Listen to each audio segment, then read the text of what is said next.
Queridos irmãos, queridas irmãs, então esse vídeo é de número 409. Nós vamos gravar esse mais um, porque aí totaliza-se 4 vídeos. Então, sinais dos tempos. Depois o próximo tema é a geração nova. Então, aqui nós nos encontramos na Gênese, capítulo 18, a questão de número 3. Então aqui, na questão de número 3, finalizando ela, nós estamos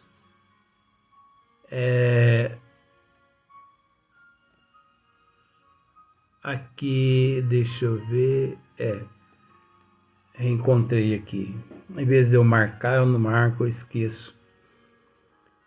Então Deus, pois, vela incessantemente pela execução de suas leis, e os espíritos que povoam o espaço são seus ministros.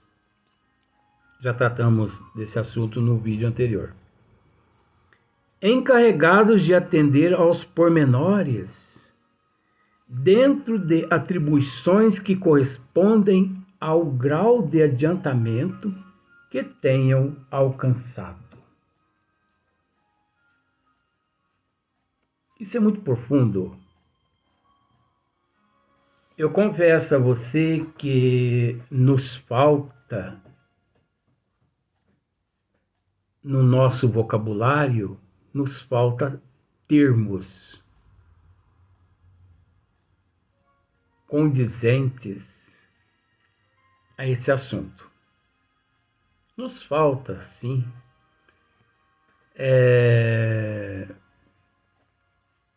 errado é a gente inventar. Ser honesto, ser verdadeiro, isso é uma virtude. Nós temos que assumir. Principalmente mediante a uma questão tão profunda, tão grande, que abarca todo o nosso processo evolutivo por toda a eternidade. Porque veja bem, olha só para você ver. Então, espíritos que povoam o espaço são seus ministros encarregados de atender aos pormenores dentro de atribuições que correspondem ao grau de adiantamento que tenham alcançado.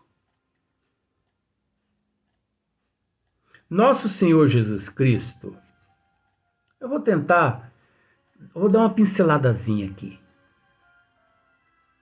Nosso Senhor Jesus Cristo, de acordo com a posição dele na hierarquia evolutiva,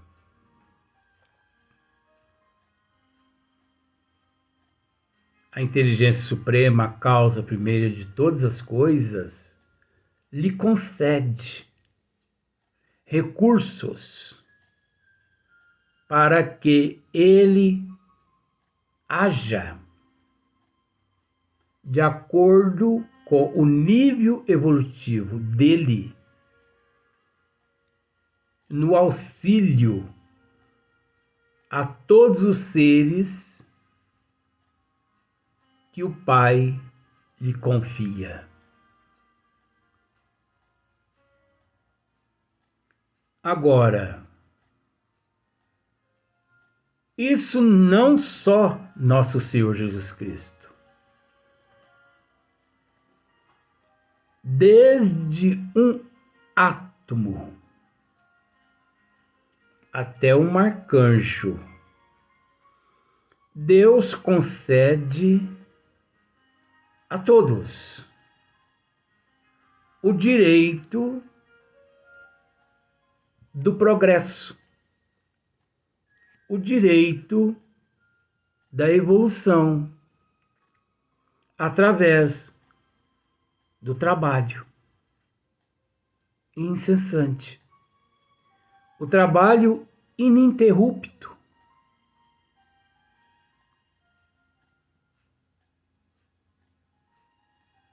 Ficando na dependência exclusivamente de cada qual ser ativo ou optar pela inatividade, pela inação. Até porque Deus não abandona nenhum dos teus filhos.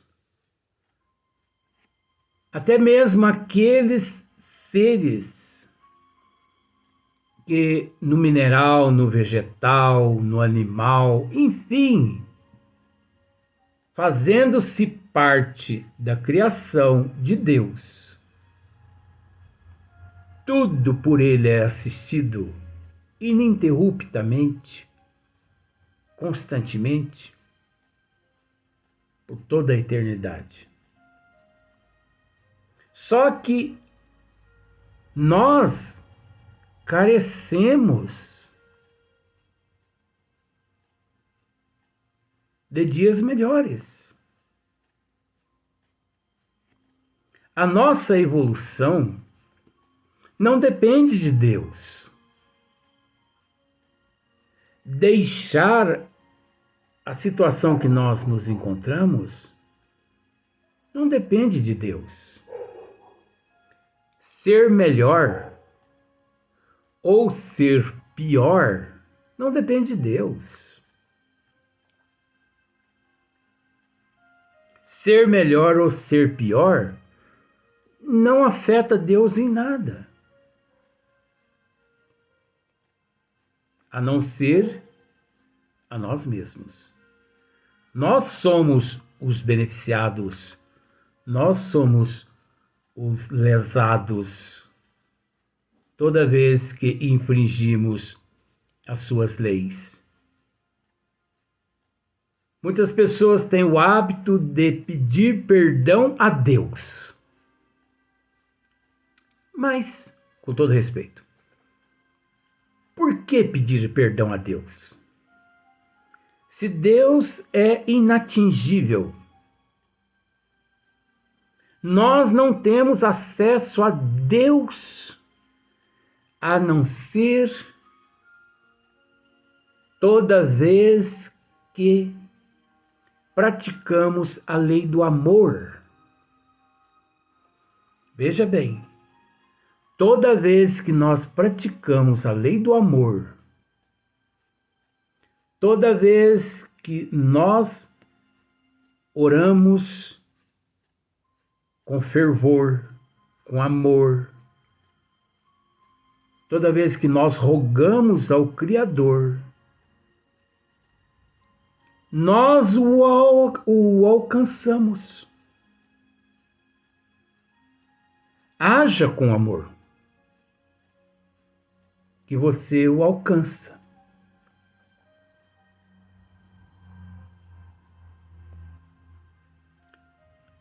Haja com desamor.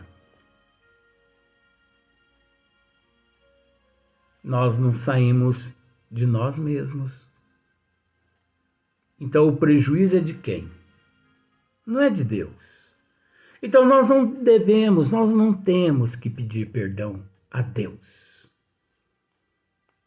Já que toda vez que agimos contrário aos desígnios dele, nos prejudicamos a nós mesmos.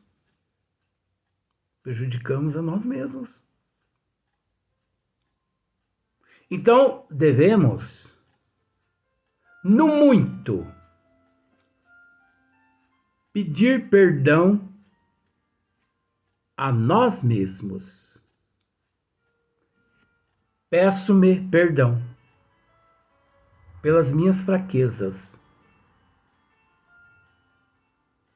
Peço perdão a você pelas minhas fraquezas.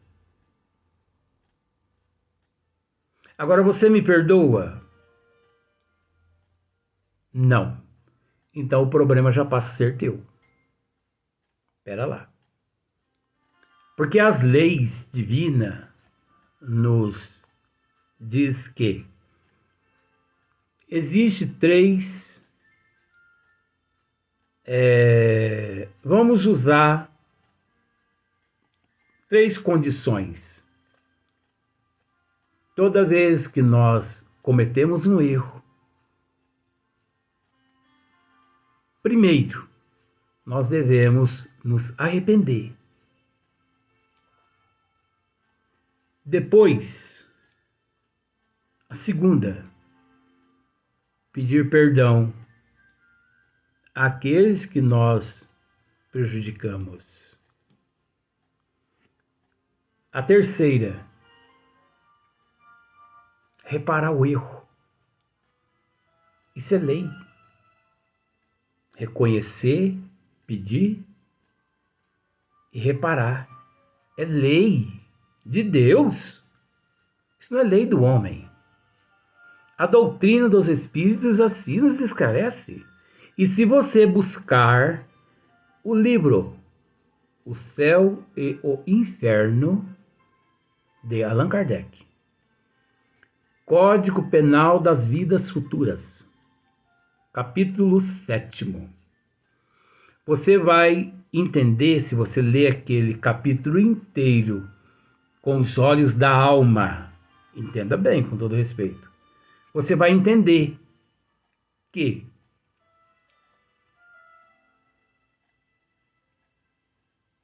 o bem, nesse sentido, encontra-se favorecendo aquele que cometeu o crime. Veja bem do que eu quero dizer. Eu reconheço que errei. Reconhecer é uma virtude, mas não basta. Eu tenho que te pedir perdão. Chego até você e te peço perdão. Se eu chego até você e te peço perdão, porque em partes eu já consegui, perante a providência divina, me redimir. Porque eu reconheci que errei. Mas eu preciso do teu perdão, para que eu possa reparar o erro dos males que te cometi, te causei. Aí você me diz assim, não, eu não te perdoo. Daquele momento em diante, você assume praticamente boa parte de todos os males que te causei. Código Penal das Vidas Futuras, capítulo 7. Estuda lá esse capítulo, você vai entender o que eu estou dizendo. Só que é aquilo que nós já dissemos. Devido ao nosso nível evolutivo, nesta existência, devido ao excesso de orgulho, egoísmo, inveja, ciúme, avareza, arrogância, praticamente ninguém consegue reparar o erro que cometeu. Ah, Luiz, mas consegue sim. Gente, não é todo mundo que consegue ser um Chico Xavier, uma Madre Teresa de Calcutá, uma Irmã Dulce da Bahia. Irmã Dulce da Bahia, Não é todo mundo que consegue ser um Francisco de Assis. Ou que consegue, não, que é um Francisco de Assis. Que é.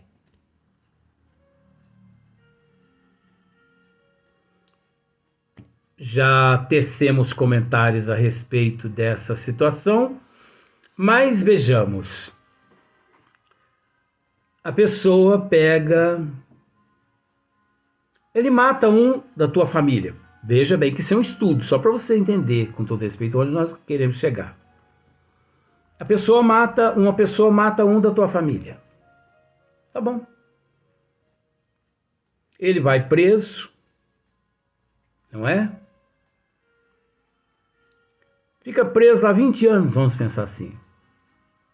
Depois de 20 anos, ele cumpriu, né, o crime aqui na Terra. Então, ele é solto. Mas você fica sabendo que ele foi solto. De repente, você encontra com ele na rua. Qual o sentimento teu para com ele? Ele chega até você e te pede perdão pelo crime que ele cometeu. Você o perdoa? No nível em que nós nos encontramos aqui, você perdoa? Porque perdoar é esquecer, como o véu do esquecimento do passado. É esquecer todo tipo de sentimento. É não alimentar sentimento nenhum por aquele indivíduo, a não ser sentimento de amor.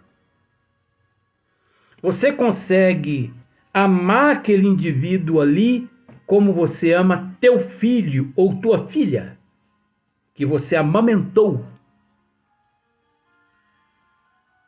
Como você ama tua mãe ou teu pai, teus irmãos, tuas irmãs. Você consegue? Não significa, a doutrina nos diz isso. Não significa que você, perdoando, você tem que levar para dentro de casa aquele que um dia cometeu um crime. Não. Isso seria uma imprudência.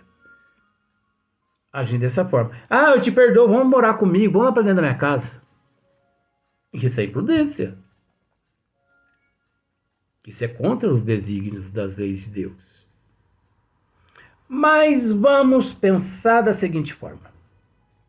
Que você diz assim, não, eu te perdoo. Aí a pessoa pega e diz assim para você, dê-me a oportunidade de eu reparar o erro que eu cometi. Aí já é meio que difícil nessa existência. Por isso,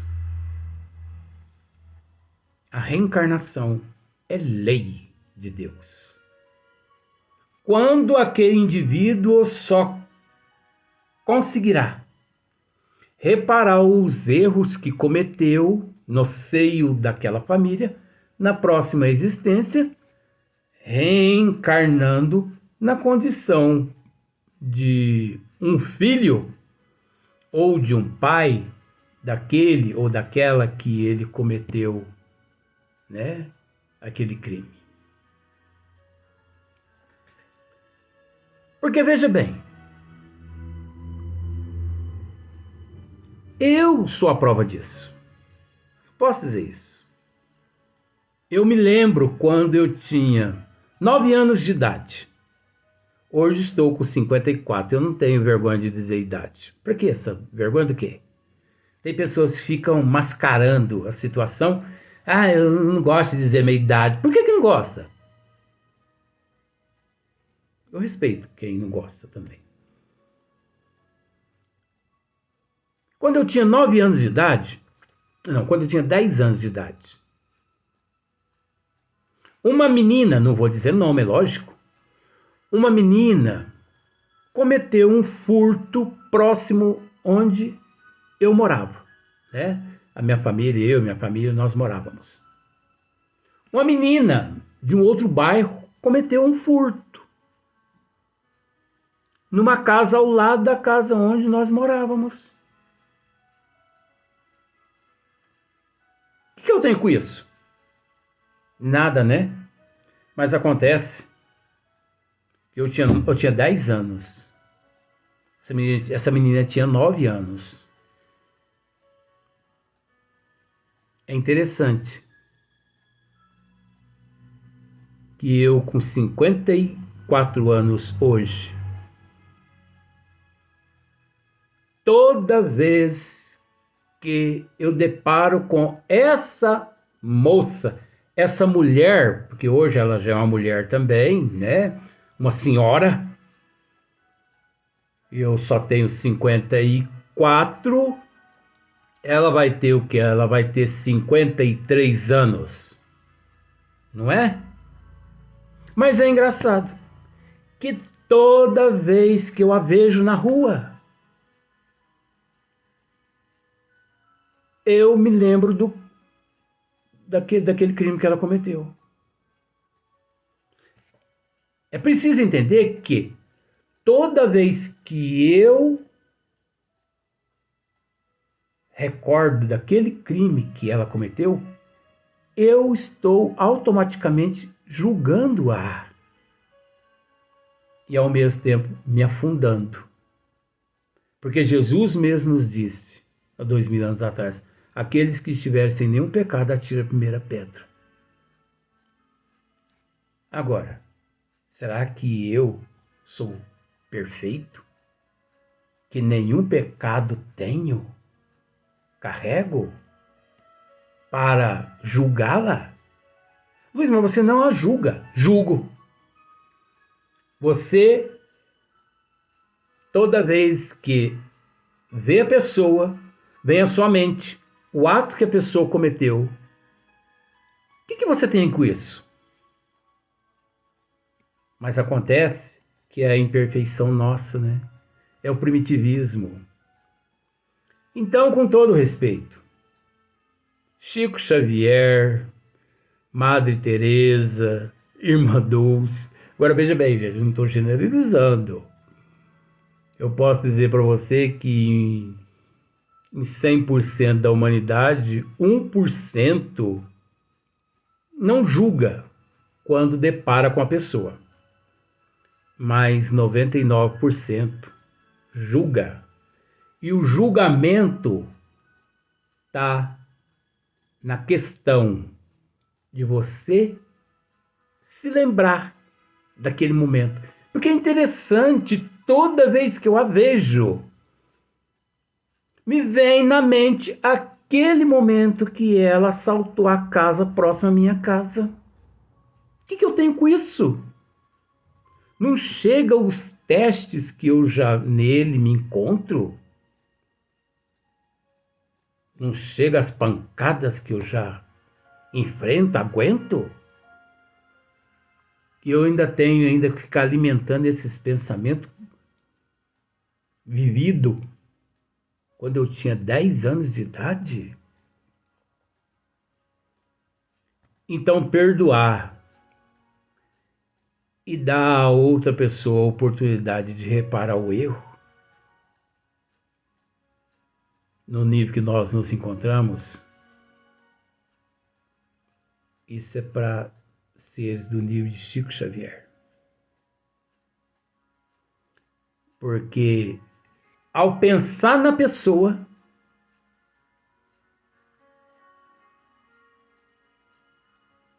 você já cometeu um crime perante a contabilidade divina, a justiça divina. Ao pensar naquele ato, naquele acontecimento, você já cometeu um crime. Então, por isso a reencarnação. Lei de Deus. Só através das reencarnações, do véu do esquecimento do passado. Imagine se não existisse o véu do esquecimento do passado. Obviamente, eu vou dizer também, se não existisse o véu do esquecimento do passado, naturalmente não haveria evolução também. No nível que nós nos encontramos, não existiria evolução.